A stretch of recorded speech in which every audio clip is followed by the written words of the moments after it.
toxic mold poisoning to the flu. You're gonna make it, Marianne. You're gonna make it. Man, my body just been so weak.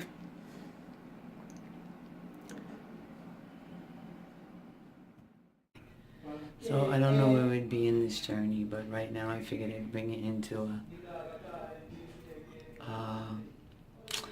it's a mold moment, a post-mold moment, and people have been exposed to severely water damaged buildings. They say 1.5, maybe in the world, maybe worse, and probably being treated crazy, being treated all kind of things, and here I am to show you the extreme part of the struggle. I bathed last night before I went to sleep. And apparently what we think is a dry home.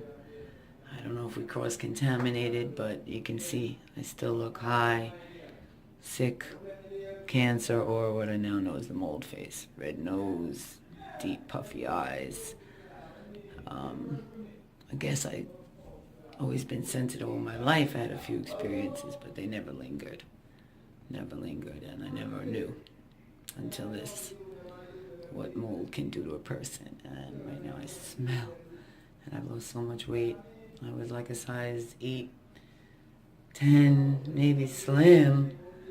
I had been sick for years, and I don't know what that part of the mold sensitivity was, and I told me I have a thoracic syrinx, a cyst in the center of my spinal cord, and I had a lot of neurological issues, and that's all doctors can tell me. I have neurological issues. Hi. Bro?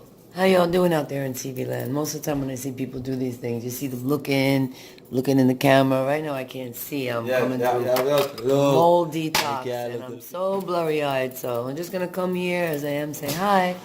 What's going on out there in TV land? You are husband and I just leave the house because I made him laugh.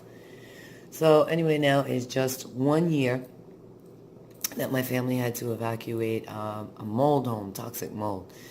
I can't even say the names of these, Aspergillus, Stachybotrys, and I don't know. It basically had been an abandoned building, and they got lots of money to fix them up, and lucky me, discovered their secret. And the secret was that water was just leaking behind the walls, and mold just kept growing and growing.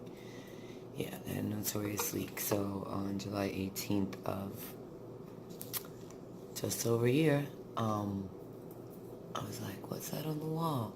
And my finger went through.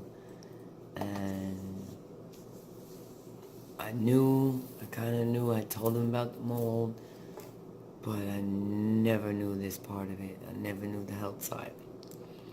I never know what having a sensitivity can do to somebody. It's crazy. It's a mad thing. And so we moved into the home, and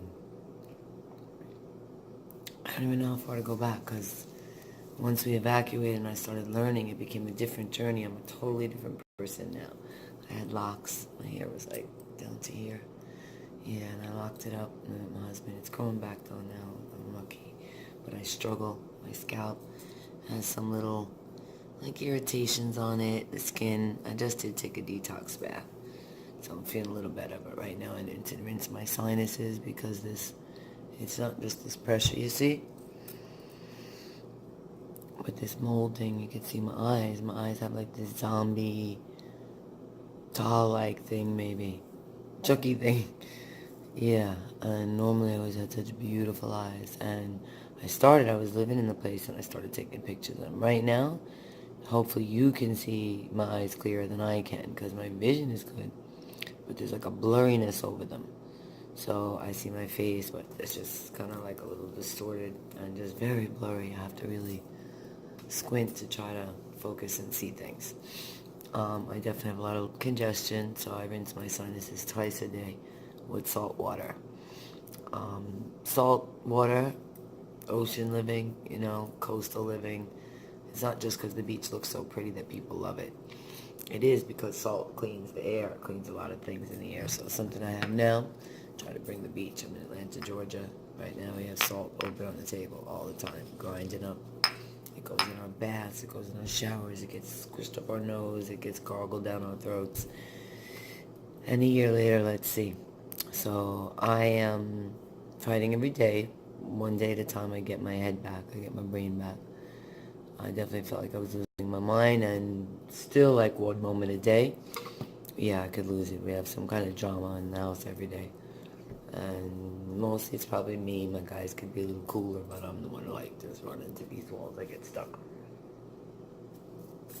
And then I don't know what to do. But I'm going to start a series because I discovered it's so important to live clean. And yet nobody wants to hear that. They think it means you're dirty, and I wound up judging the family. So I said, let me take to a channel because I know there's a lot of people out there that just can't figure out what the heck is going on with their health. Or you've been diagnosed with cancer or something already, and you want to, the only thing you know is to go with the Western doctors and chemo and these certain routes. Maybe they'll give you a nutritionist, that's great. But I'm here to tell everybody that if you're sick already, you must get into a functional medicine doctor. They have to support whatever plan you're doing. I would say once you have any kind of serious diagnosis and the doctors are recommending, I'd be leery of any functional medicine doctor that says they're going to save your life. Mine didn't do so.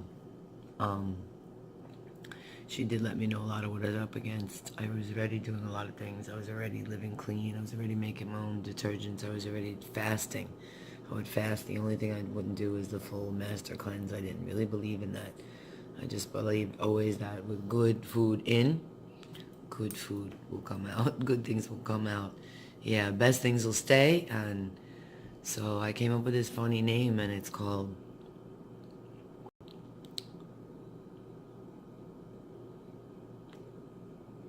Coming Out Clean.